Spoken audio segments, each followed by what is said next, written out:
back to my channel. You guys should be completing that one, okay? Welcome to you who are here for the first time.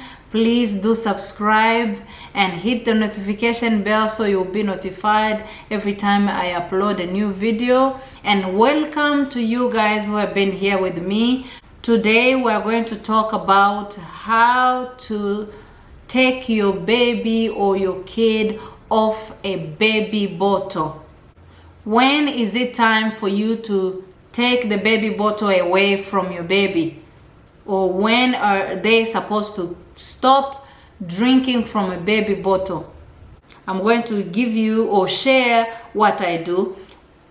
When my baby turns 6 months, if you are someone who follows instructions or read or check those, I don't do that. Some parents will go with the bottle, a newborn baby bottle. They will use it when they are 6 months. They switch them to 6 months baby bottle. They until 9 months. When they are 9 months, they give them a baby bottle that is from 9 months and up. For me, I don't do that. I do it the African way. I just give them a baby bottle. When the baby starts growing, when they are like 6 months, I start making sure that my baby bottle on top, I make a hole. I start making the hole bigger and bigger and bigger every day, like the song. I start making the hole big. You can use a knife, you can use a fork and put it there. So the flow of the milk, you are increasing the flow. When they drink, they're not drinking like sucking on the baby bottle for 30 minutes. When they're 9 months, the bottle is all the way open for me. They think they are drinking on a bottle, but they are drinking like on a sippy cup. Then you introduce as well sippy cups to them. They have those small ones for babies, with 3 holes on top. They start to drink. I will put the baby milk in the sippy cup for them to drink in there. And if possible, the sippy cups that have a plastic top, I put a fork in there or a knife to make the hole big. That way they are drinking enough milk in less time. And then I introduce a water bottle to them. A water bottle with a straw. Let me show you. Like this one. This is Diza's. She uses it now. Like this one, you see the top is plastic, so it's just for water. I don't put anything else in this bottle. So she uses this one. You can find something like this, or I start giving them something like this. I buy them at dollar store, 2 of them for $1. So you see here, you open, they drink, and you press it down. It's locked, it's closed. If they know how to drink on a straw, they can drink on this. This one is open. You can see my daughter. I'm using it for potty training now. We'll talk about that next time. Okay, how to potty train your baby, what to do. Okay, sip a mug. The name on it, sip a mug. So this one, or I give them an option of using a straw. You know, all babies, they see us in a restaurant or they see an adult drinking your coffee or your tea with a straw. They want to have that straw, and they want to start learning. So my kids are 9 months.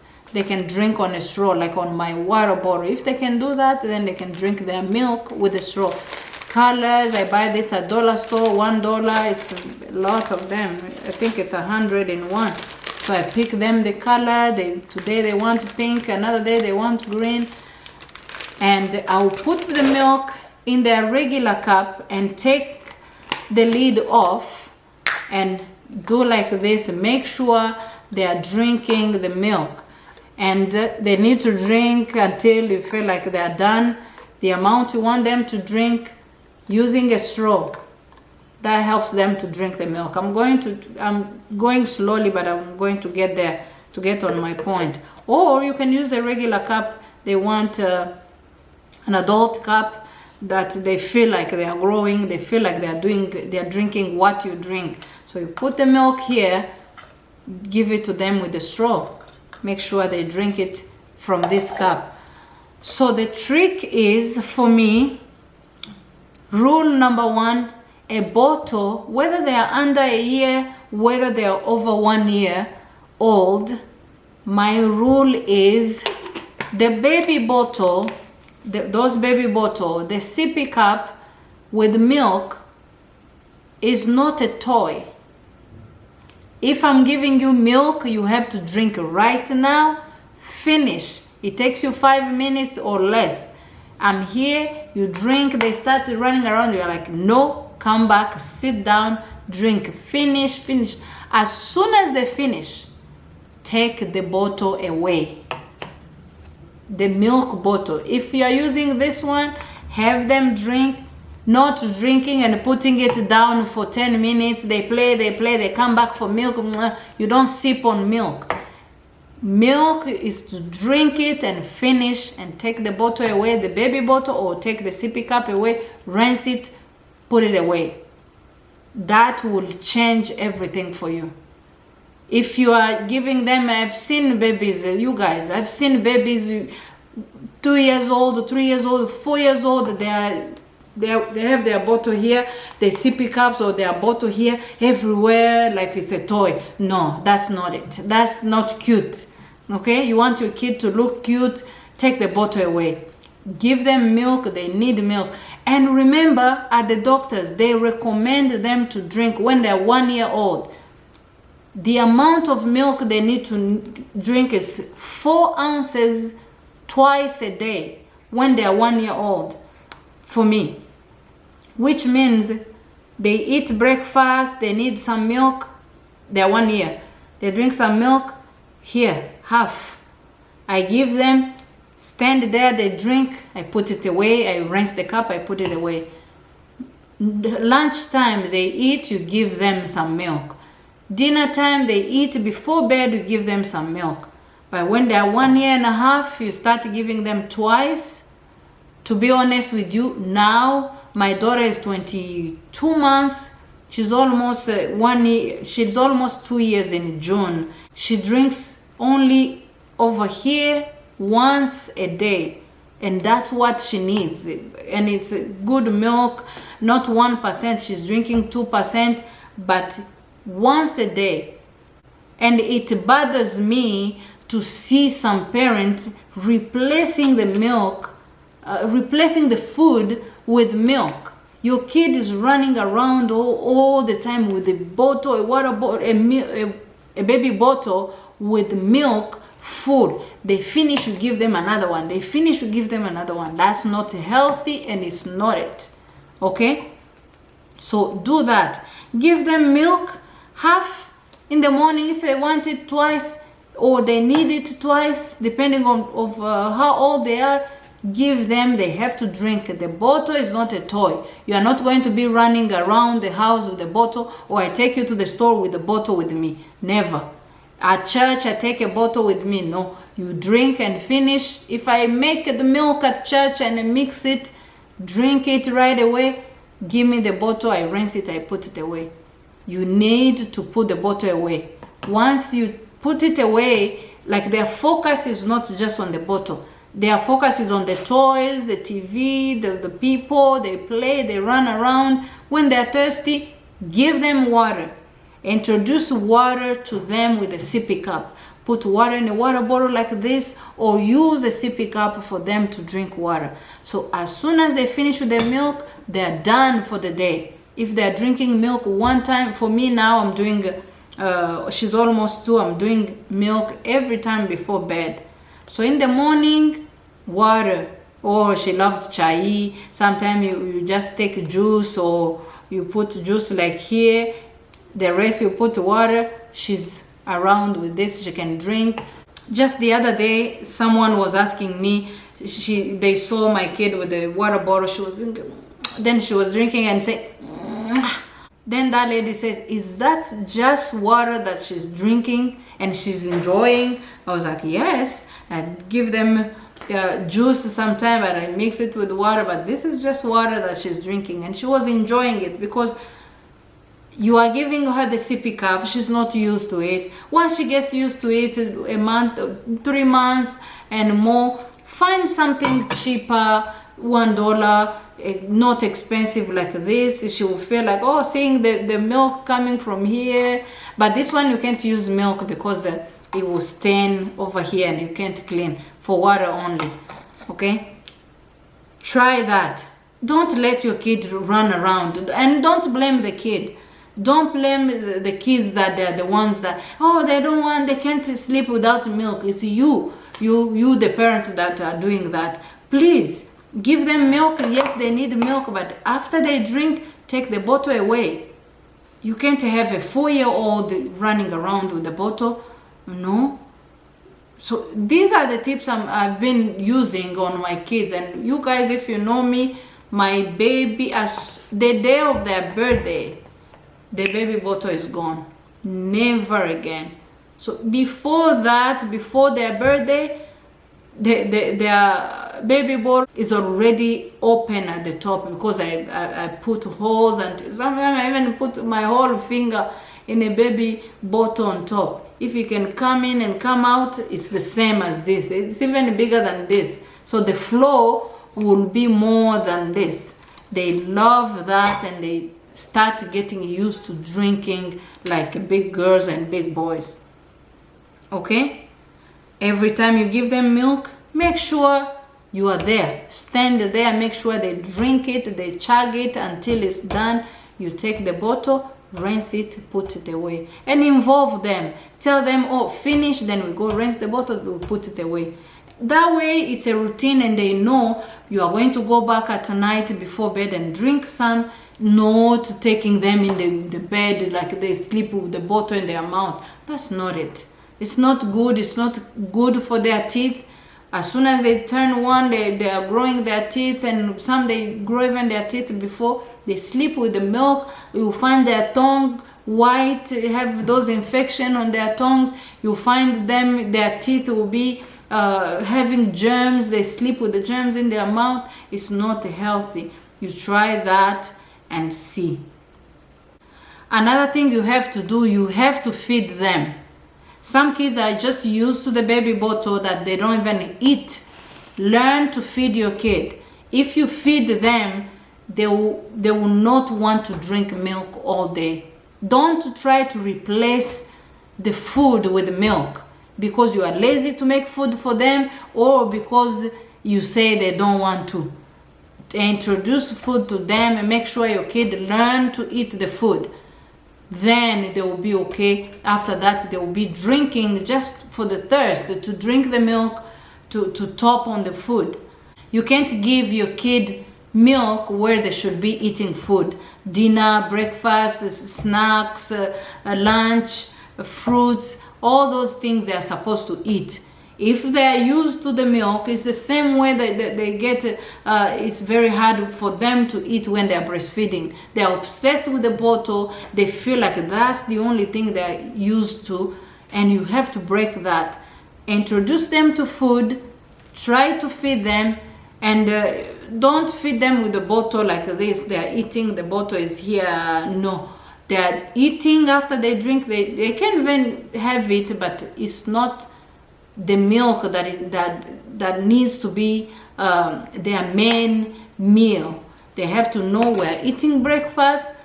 You are thirsty, you want some milk, drink. You are eating lunch or dinner, they have a sippy cup, you put some milk in there, they drink it fast, you rinse it and put it away as we talked. Keep them busy. Keep them running, keep them occupied with other things, not with the bottle in their hands as a toy. No. Give them toys, teach them, sing with them, dance, take them places, run in the park. That way they are not just thinking about having a baby bottle in their hands. They're running around. Take them to parks, take them places, take them in the house, run with them, play hide and seek. Make sure you are playing with them so they are tired, they ate, they are full. Then when it's time to sleep, first of all, they are tired. Secondly, they ate and they are full. Now you will just bring the milk Remember the routine. The bottle is not a toy. It's not a pacifier. It's not something that you have to put in your mouth to suck on it so you can sleep.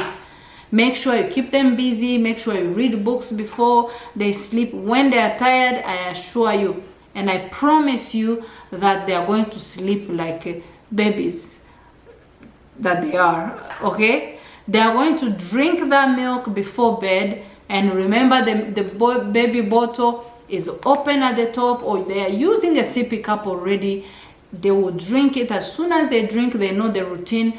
After drinking, mommy takes the bottle away, or daddy, or so and so take the bottle away, and they rinse it, they put it away. That's the routine you establish before you even put them to bed. So getting used to that, it won't be a trouble. You go places, have your milk, just warm it in someone's house or wherever you're going, or if they drink it cold, they have it.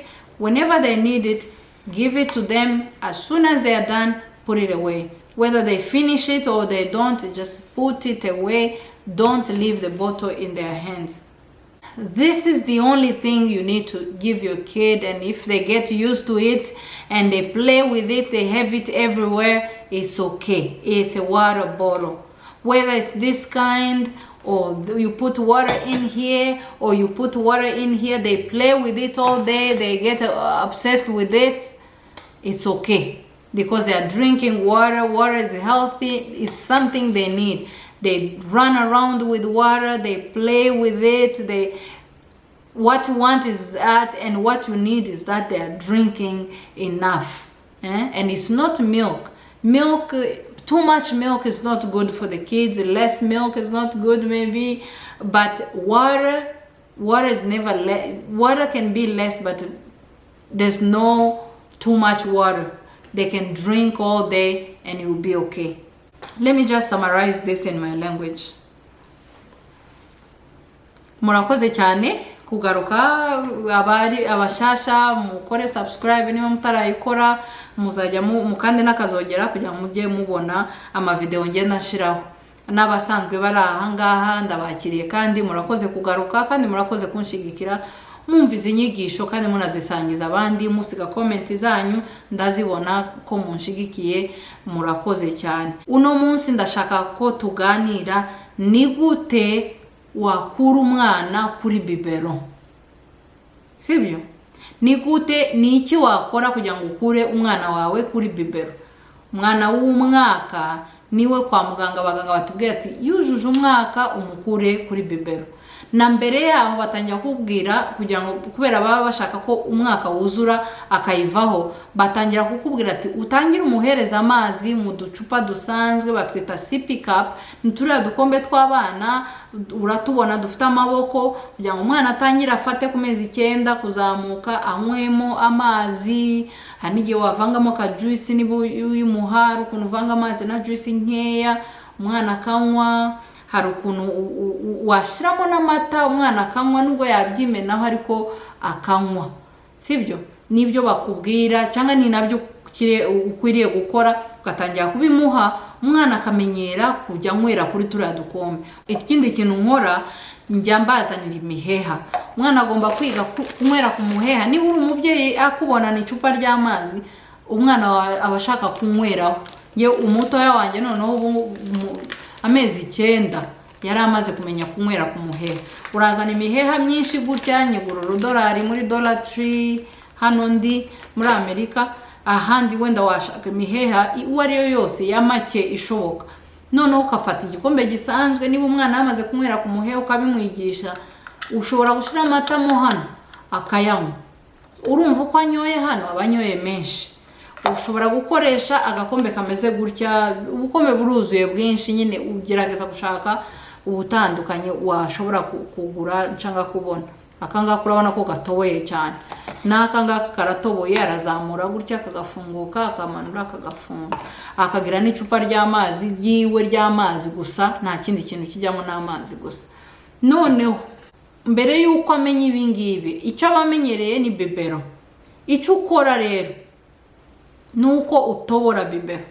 Ngewe rero kuva ku mezi 6 ntangira gutobora uriya mutwe wa bibero, nkatobora gatoya ajya kugeza ku mezi 9 natoboye igice, noneho nko ku mezi 11 mba nacishijemo urutoki runo rukinjira muri bibero hariya hejuru, ruba rwinjira rugasohoka. Urumva amata basohokamo abangana na yasohoka muri uyu muheha ukuntu ngana, sibyo? Noneho iyo amaze kuyitobora biramworohera cyane kuba yanywa. Umva icyo ushaka nuko anywa amata, yayanywera mu gikombe gisanzwe n'umuheha, yayanywera mu dukombe nk'aka ngaka gatoboye hejuru, yayanywera muri ka kandi afatisha amaboko abiri gutya gatoboye hejuru nako, cyangwa mu icupa risanzwe rindi nk'iri rifunguye. Icyo uba ushaka nuko anywa amata, niyo ntego yawe. Kandi uba ushaka ko icyo bita flow, uburyo amata aza, umuvuduko wayo cyangwa ubwinshi bwayo aza ari menshi, amenyere kugotomera, atakurura kandi gatoya gusa gusanga umutwe gusa akora nk'uruhinja kandi ari umuntu mukuru. Hari n'ababa bafite amenyo yarujuje amenyo mu kanwa n'ibiki, ariko ari kuri bibero ararayonka, ntago ari tetine, ntago ari igikinisho. Icyo niyo point yanjye ya kabiri. Ikindi ugomba kumenya nuko bibero y'umwana cyangwa igikombe anyweramo amata ntago ari igikinisho. Ubwo ni amata, kuko bibero ntibajya bayitindaho banywa ibindi, ni amata, ntago ari igikinisho. Niba umuhaye amata aba agomba kuyanywa, bimutware umunota umwe ayanywe, ufate ya bibero ugenda uyunyuguza uyibike, uyoza uyibike, uyishyira hatareba. Nayanywa iminota 5 wicare hariya ugume umwibutsa, nashaka kurangarano umbwire ati umwanya wo kunywa amata, ayanywe ayarangize. Niba anywa igice, niba anywa menshi ayarangize. Kwa muganga bajya batubwira amata umwana agomba kunywa yujuje umwaka n'utu 2, mbese n'aka gacupa ni ku 8, aba afite imibare ounce 8, umuha kuri 4 nka hano aba ari nkaha, akayanywa ku manywa, nimugoroba ukamuha kandi kangana gutya, cyangwa ukamuha na 3, ariko ntagomba kurenza, wenda navuga amatangana gute, ntagomba kurenza bibero zimwe ibiresha nka gutya iriho ama ounce 8, ntagomba kurenza ariya ku munsi iyo yujuje umwaka. Ni ukuvuga amata umuhaye urayashiramo hano igice. Nk'ubu umukobwa wanjye ari hafi kugeza imyaka 2, mu kwezi kumwe n'igice arageza imyaka 2, ariko ntago muhereza ngo mbite mpakira kano kose muhereze ngo ngwino, njya muhereza gutya mu gitondo biri ngombwa akanywa, nkamuhereza ibigera hano amaze kurya ibya saa 6 biri ngombwa. Ubwo ngo abataramenyera kunywa amazi, kunywa ibindi yashaka. Ikindi byagera nijoro mbere ko aryama byo nitegeko ndamuha. Noneho ubu ngubu ari hafi kugeza imyaka 2, igihe cyonyine muha amata ni igihe agiye kuryama. Fata amata agera nka hano, yariye namugaburi yarahaze, nkamuha akanywa, akagotomera, kubera aba yaramenyera arakagotomera minota ngaka barakamaze, ukahita ukashira aho kagomba kujya, ukunyuguza cyangwa ashira ku meza, kubera amenyereye ntago akaririra nyine ngo akagumane mu ntoki. Ariko iyo ari bibero yamuhe ayanywe ayarangize, sibyo? Bibero ntago ari igikinisho ugasanga umwana w'imyaka 4 kweri, umwana w'imyaka 4 ari kugenda na bibero hano umunsi wose, hagiye ari kumwe n'abashuti be ari gukinisha imodoka hano, ariko bibero iri mu ntoki. Ibyo bintu ntago ari byo. Reba igu buryo yimukura mu ntoki, ajyanwa umwanya wo kunywa amenye ngo nukunywa kandi ndagotomera. Nimpamvu atagotomera usanga ababyeyi bamwe amuhereza ya bibero ntago wayitoboye hejuru, amata ntaga arayanywa akaba yakurura iminota nka 30 amata atarashira, kubera hariya hejuru haracyameze nk'aho uruhinja. Mwana w'umwaka, mwana w'imyaka 2 none w'imyaka 4, ntago bibero kunywa amata yayagotomera mu munota umwe akayarangiza. So bibero si igikinisho, gihe cyose anyoye arangije kunywa hita ufata bibero uyishire ahantu, uyoze uyibike, yongere kuyibona uwundi mwanya utahiwe wo kunywa kandi, sibyo? Ikindi nyine iyo bibero uko uyu mwaka uba waramaze kumumenyereza twa dukombe. Igikombe kimwe cyonyine agomba kubona kandi yemerewe kubona buri kanya, nashaka azakigira igikinisho, ni icupa ry'amazi. Agakombe anyweramo amazi ko nta cyaha kirimo kuba yakazungurukana, nubwo yakizirika ari mu bandi, n'amazi ari kunywa. Amazi ntabwo wavuga ngo yanyoye amazi menshi, amazi aba akenewe mu mubiri. So iryo cupa arimenyere ry'amazi niryo ry'ibanze cyangwa ry'ingenzi agomba kuba afite mu ntoki. Ikindi ugomba gukora nuko umugaburira akarya. Babyeyi, umwana umugaburira rye. Nawe iyo wahaze ntabwo waguma utoratora ngo unywe buri kanya. Iyo wahaze urananywa agakombe k'agace k'amata nk'aka ngaka ukumva unaniwe kukamara. Umushirira imbuto, umushirira ibiryo, niba ari umutsima umupakire umakinge sure nyine ko yariye ahaze. Iyo ahaze anywa amata n'aya bibero ntabwo yumva yishaka. Umugaburire noneho umwanya wo kunywa anywe kandi umucunge ya minota irangire uhita umwaka bibero uyibike mu cyumba, ntarara na bibero mu buriri. Agiye kuruka ku manywa nta bibero akeneye, sibyo? Noneho iyo arushe bitabyoroha cyane. Diza mama, come here, I'm here in the kitchen, come.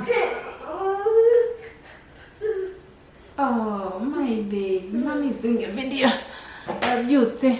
Oh, you didn't pee. Reba we, ntago yakoze ibintu. Namuryamishije ku buriri bwa mukuru wiwe, ndi kumwigisha po, nabyo tuzabivuga. Say hi to guys. Hello.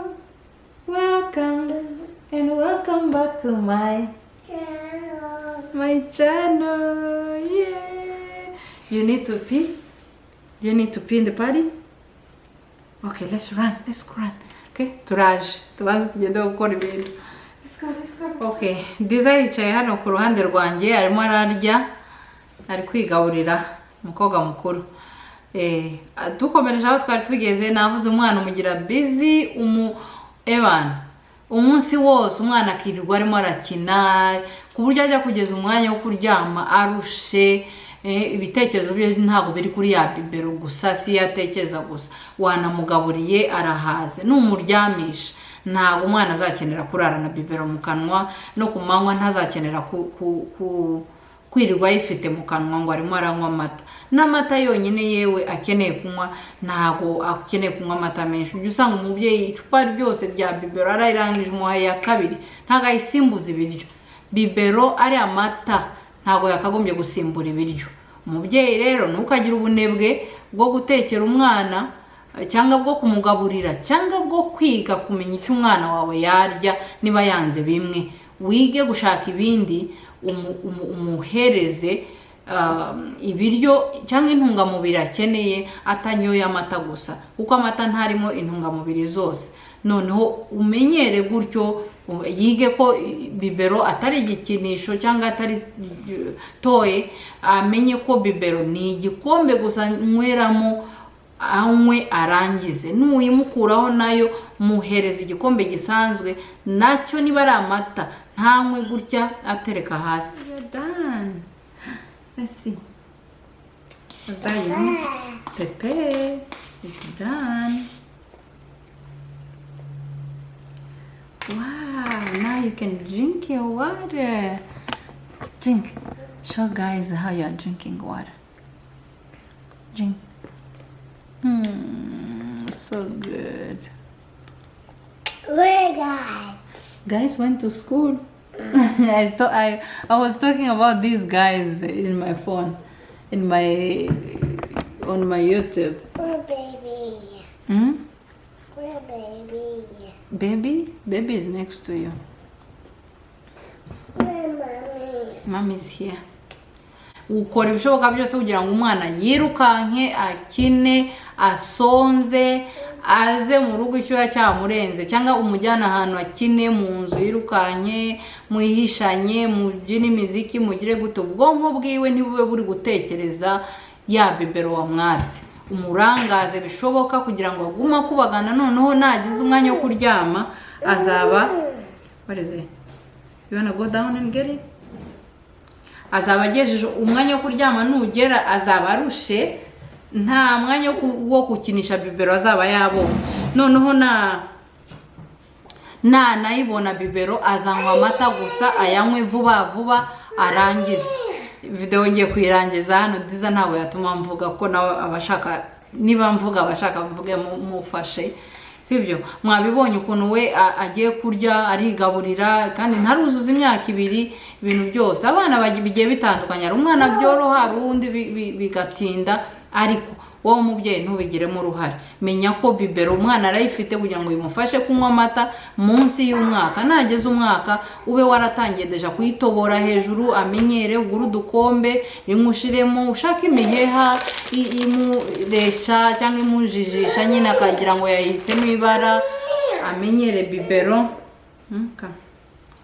amenyere bibero noneho ajya akoresha ibikombe cyangwa oh you like the straw which one I get one. which one which color pink okay get pink good you like drinking on a straw let's put it in here now you're gonna drink water I need to bend it okay drink some water urana nk'ubu umuhaye amata gutya akayagotomera nta n'iminota 2 yashira atarayamara noneho yakirangiza gutya ukahita uyunyuguza ukayibika noneho nk'uyu nguru urabona ubu ni saa 6 zirarenga saa 8 n'igice kubera ari yaruhutse noneho aba yanariye breakfast atinze uramuha gutya nta mpamvu yo kumuha amata buri kanya akeneye amazi nijoro araza kunywa amata agiye kuryama arakagotomera muha amata nk'angana nk'aya mazi ubona ajya yagotomera nta n'iminota 2 ishira akabara yamaze ukamuha umuheha igihe udafite ari ukuntu n'udufuniko tw'udukombe dutakara ukabura kugira ariko iyo ufite imiheha ushiramo ukamuha akanywa you want me to share with you ariko wayaciriyemo ntabwo nayo the pink one I mean my tummy murakoze rero nizere ko mukura abana ku mabibero ababyeyi please umwana w'imyaka 4 arimo arazunguka na bibero ikosa si umwana ni wowe bireba nk'umubyeyi n'inshingano zawe kora ibishoboka byose umwana umwiteho bibero ntago ari igikinisho nicyo kintu ugomba kumva cya mbere nukurikiza icyo ngicyo birakugabanyiriza kandi biroroha yes okay birakorohera kumuha amata mu gikombe gisanzwe cyangwa mu gakombe turiya tw'abana ugerageza udushake niyo wagira kamwe cyangwa 2 ugahindura noneho icupa ry'amazi rihora riri hafi akanyota kose agize anywa amazi niyamumara inyota amata buriya nayo kunywa nyine intungamubiri akeneye ako wibuke ko intungamubiri ntago ziri mu mata zose hari iziri mu mata hari zakeneye mu bindi biryo noneho natangira kurya bizakorohera kandi umwana aranakura n'ubwenge ukabona nyine maturity mu cyongereza niko babyita ariko nugukuza ubwenge nyine umwana wahoze kuri bibero nyine ubona ari umwana buri kanya kandi ntago ari byo ngibyo ushaka so murakoze cyane reka ngarukirize hano tuzasubira ubutaha you say bye to guys say bye tuzongera tuvuge ukuntu umenyereza umwana gukoresha po nibyo wakora are you using the party are you a big girl yeah turi hafi ikintu cy'umweru cya 3 nzabibabwira nabyo murakoze cyane kandi niba ukeneye ubufasha